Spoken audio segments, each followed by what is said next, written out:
Et oui, Noël, croyant ou païen, riche ou pauvre, prisonnier ou libre, tout le monde célèbre Noël. Qu'il vente, qu'il neige, qu'il pleuve, qu'il fasse guerre, qu'il y ait la paix. Quelles que soient les circonstances, Noël reste un beau jour, car Noël est un jour d'amour.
Il est écrit et que la venue de ce Sauveur est célébrée.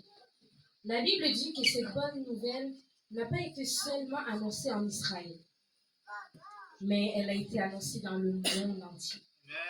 C'est ainsi que dans un pays lointain, vers l'Orient, il y avait des savants qu'on appelait des mages, qui ont entendu. Les mages étudient les étoiles. Dans Matthieu 2, verset 1, la Bible nous dit: Jésus étant né à Bethléem en Judée, au temps du roi Hérode, voici des mages d'Orient arrivèrent à Jérusalem et dirent: Ô le roi des Juifs, où est le roi des Juifs qui vient de naître? Car nous avons vu son étoile en Orient et nous sommes venus pour l'adorer. Le roi fut très très étonné. Il se dit en lui-même: un roi? Qui est cet enfant que des mages proclament roi? Sûrement, il va prendre ma place. Et qu'est-ce que ces sages peuvent bien lui apporter comme cadeau? Le roi Hérode fut très étonné en apprenant qu'un futur roi vient de naître et que des mages, qui sont de grands savants de l'époque, sont venus de très loin pour l'adorer. Et en plus, lui apporter des cadeaux. Mais il était bien obligé de leur dire que c'était à Bethléem. Les mages ont repris leur chemin, guidés par une étoile brillante qui marchait devant eux jusqu'à l'endroit où l'enfant est né. Ils furent animés d'une grande joie. Ils entrèrent dans la maison et virent l'enfant avec sa mère. Il faut dire que nous ne pouvons pas dire qu'ils sont 10, 20, 4 ou 5. Ce qu'on sait, c'est que quand ils virent l'enfant, ils se prosternèrent et l'adorèrent. Puis ils ont ouvert leurs cadeaux et ils en ont sorti 3 qu'ils ont offerts à Jésus. Et oui, 3 cadeaux pour Jésus. Ils lui ont offert de l'or, de l'encens et de la myrrhe. Waouh! C'est quoi tous ces cadeaux? De l'or. Qui a déjà vu l'or? Et comment est l'or, Grace? Il est beau. Et divine, comment est l'or?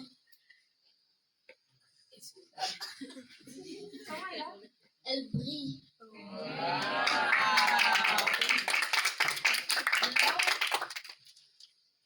L'or est très beau.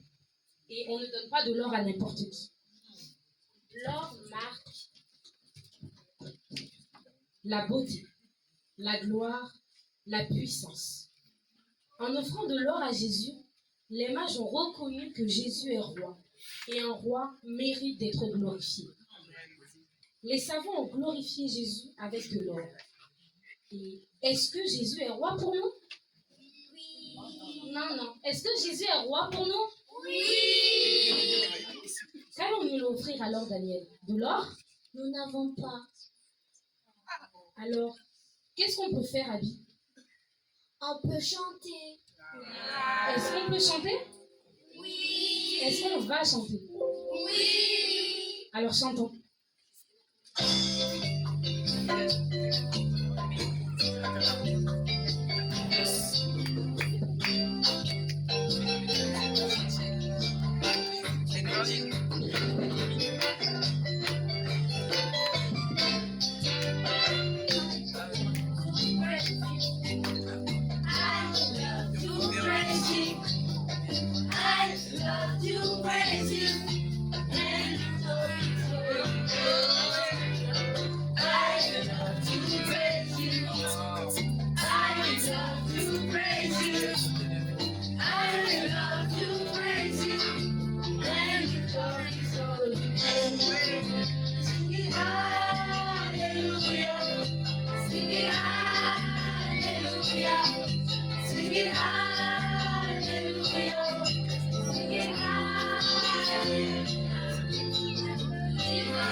praise Him.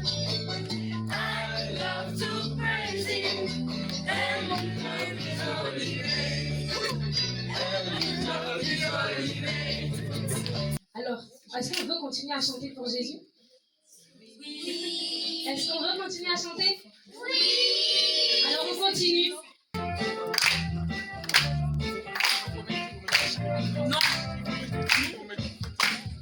Glory, glory, glory to God. Glory in the highest. Glory, glory, glory to God. Glory in the highest. And peace on earth. And peace on earth. And peace on earth. And peace on earth. The Savior is born. Glory, glory to God. Glory is the highest. Glory, glory, glory to God. Glory in the highest. And peace on earth.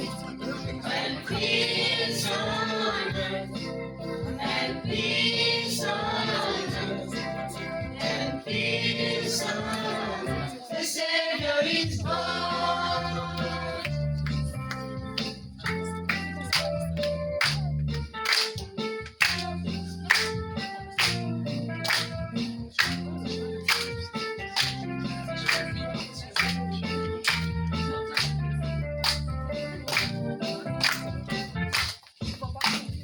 Glory, glory, glory to God. Glory in the highest. Glory, glory, glory to God. Glory in the highest. And we use, and we use, and we use to you. The Savior is born.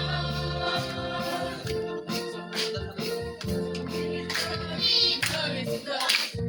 Glory in the highest. Glory, glory, glory to God. Glory in the highest.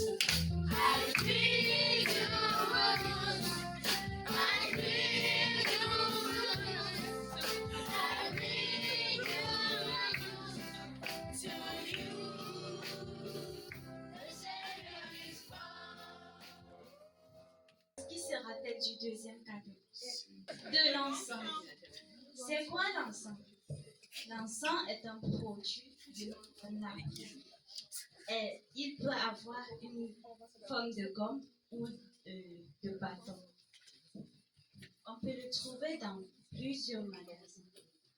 Les mages, ils ont apporté de l'encens à Jésus parce qu'il a une bonne odeur, une odeur agréable.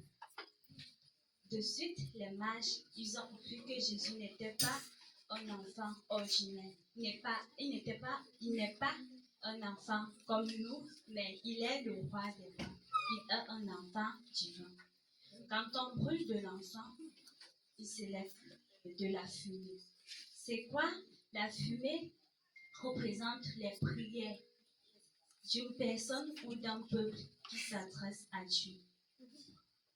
Et comme il est écrit dans le Psaume 141, verset 2, mes prières s'élèvent comme de l'encens devant Dieu. Et comme il est écrit dans Apocalypse 8, verset 4, la fumée des parfums monta avec la prière de sang, dans la main de l'ange devant Dieu. Ça veut donc dire qu'avant, les hommes priaient, l'encens était réservé pour les cultes. Du coup, on parlait à Dieu à travers de l'encens. Mais maintenant, nous n'avons plus besoin de l'encens pour parler à Dieu. Stéphanie, as-tu une question? Oui, mais si on n'a pas d'encens, est-ce que Dieu nous écoute toujours? Oui, il nous écoute toujours. Car il est écrit dans Jérémie 33, verset 3. Appelle-moi et je t'écouterai. Voilà ce qu'on doit faire. On doit prier. Mettons-nous en présence du Seigneur et adorons-le.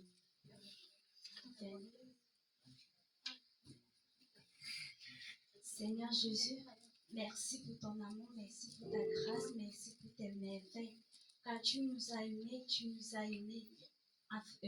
as envoyé ton Fils unique, afin qu'il vienne nous sauver des détresses, afin qu'il vienne procurer de la paix parmi nous. Merci pour ta bonté, merci pour ta gloire, merci pour ta miséricorde, merci pour ton amour pur, merci pour ton amour inconditionnel, car tu nous aimes, Seigneur. Nous avons de la valeur devant toi. Tu nous aimes, Seigneur, malgré tout, tu nous as envoyé ton Fils unique, afin qu'il vienne procurer de la paix, de l'allégresse, de la joie parmi ton peuple.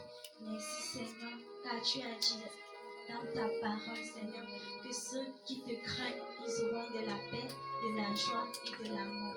Merci pour ton Fils bien-aimé Jésus-Christ. Merci pour cet amour inconditionnel que tu as apporté dans nos vies. Merci, Seigneur. Amen.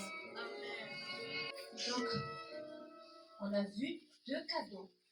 Vous vous rappelez, c'est quoi?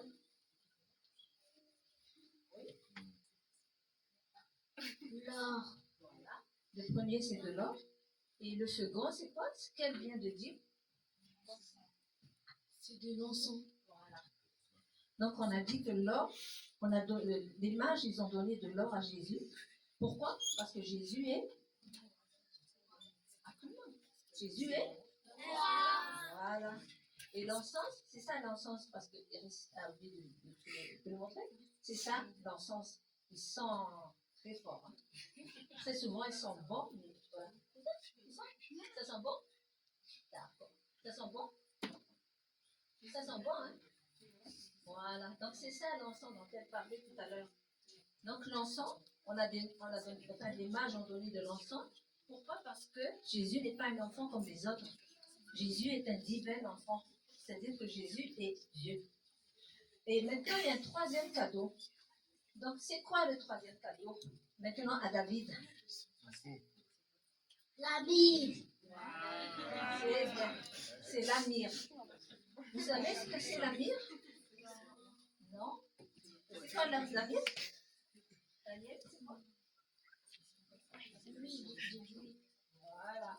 Donc, c'est de l'huile. La myrrhe, c'est de l'huile pour mettre sur le corps. Donc, on va dire, voilà. La myrrhe, les mages ont mis la myrrhe dans des trucs comme ça pour donner à Jésus. Donc, la myrrhe, donc, c'est de l'huile. La myrrhe sert à mettre sur le corps. Donc, aux temps anciens, la myrrhe sert à embaumer les corps. C'est-à-dire le corps, quand des gens meurent, les personnes qui sont proches, ils mettent de la myrrhe. Ça veut dire embaumer le corps. Vous savez, ça veut dire que Jésus, qui est venu, là, le grand roi, l'enfant divin, ça veut dire qu'il a une grande mission pour nous. Il n'est pas simplement venu comme ça, mais Jésus, un jour, il va aussi mourir. Donc, pourquoi Jésus doit mourir? Dans Jean 3,16, il est écrit « Car Dieu a tant aimé le monde qu'il a donné son Fils unique, afin que quiconque croit en lui ne périsse point, mais qu'il ait la vie éternelle. » Donc, c'est qui ce Fils unique? Ce Fils unique, c'est Jésus. Donc, c'est le plus grand cadeau que Dieu nous a donné. Est-ce que c'est grand ce cadeau? Oui. Ah, vous êtes sûr? Oui. Nous allons l'adorer alors. Seigneur.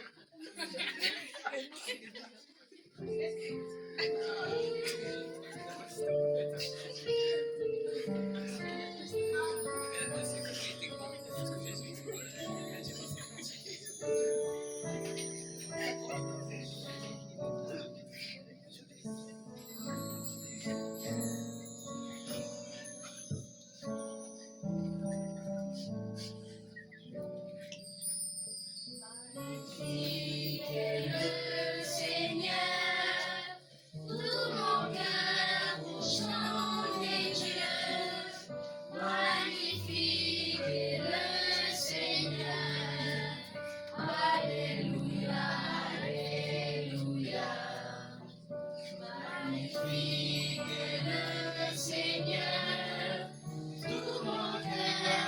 chante Dieu, magnifique est le Seigneur. Alléluia, Alléluia.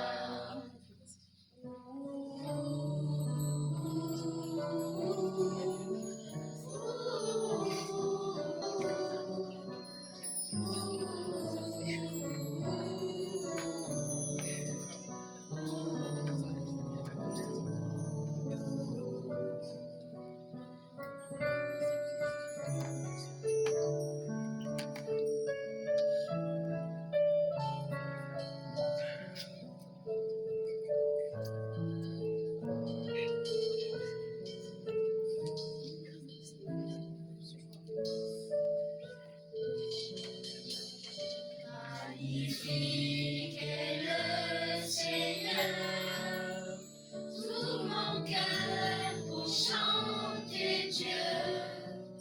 Magnifique est le Seigneur. Alléluia, Alléluia. Alléluia, Alléluia.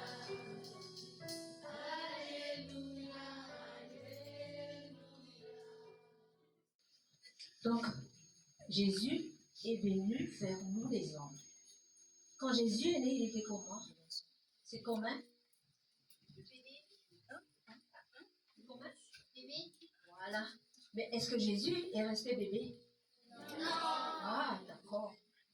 Donc, c'est vrai, Jésus, le petit enfant, il a grandi. Et il est écrit qu'il a vécu comme nous. Il était comme nous. Et est-ce que Jésus a volé? C'est vrai? Est-ce que Jésus a volé? Non. Jésus n'a pas volé. Est-ce que Jésus a menti? Non. Jésus s'est battu? Voilà. Donc, il est écrit que Jésus n'a aucun péché.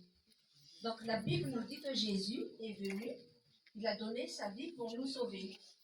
Donc, il a été, vous vous rappelez, il a été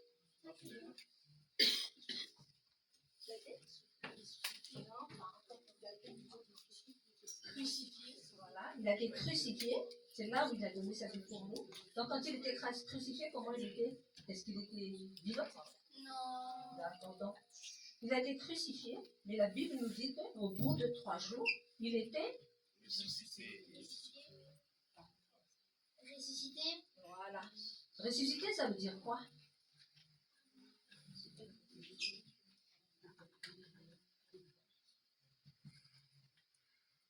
Il est vivant.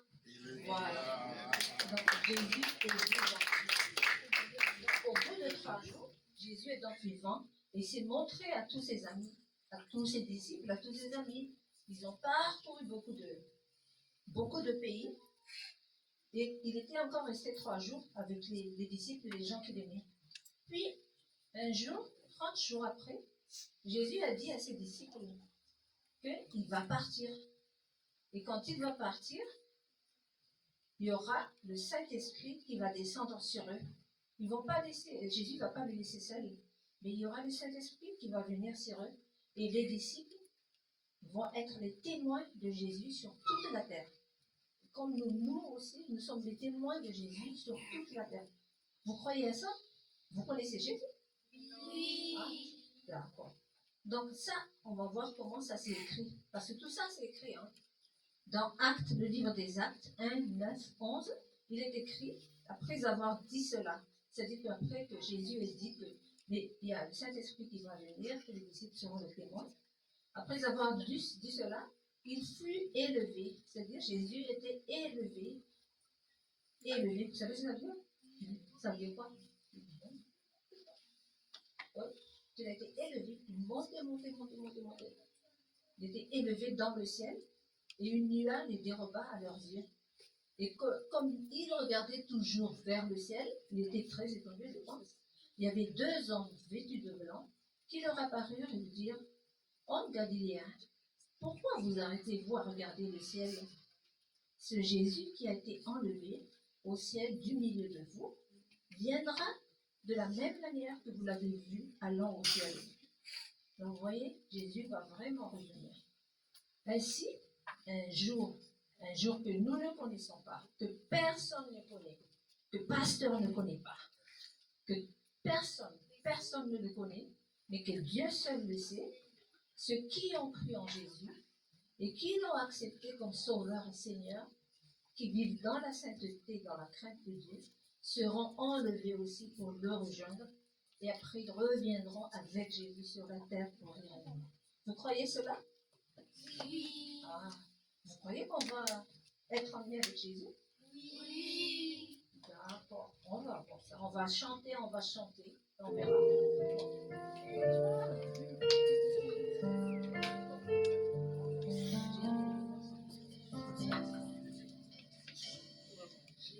Bien, bientôt, il nous l'a promis.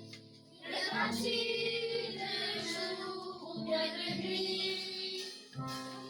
Si c'était demain ou même aujourd'hui, es-tu sûr de partir avec lui? Es-tu sûr, es-tu bien sûr? Es-tu sûr que Jésus est ton ami? Es-tu sûr, es-tu bien sûr? Es-tu sûr de repartir avec lui?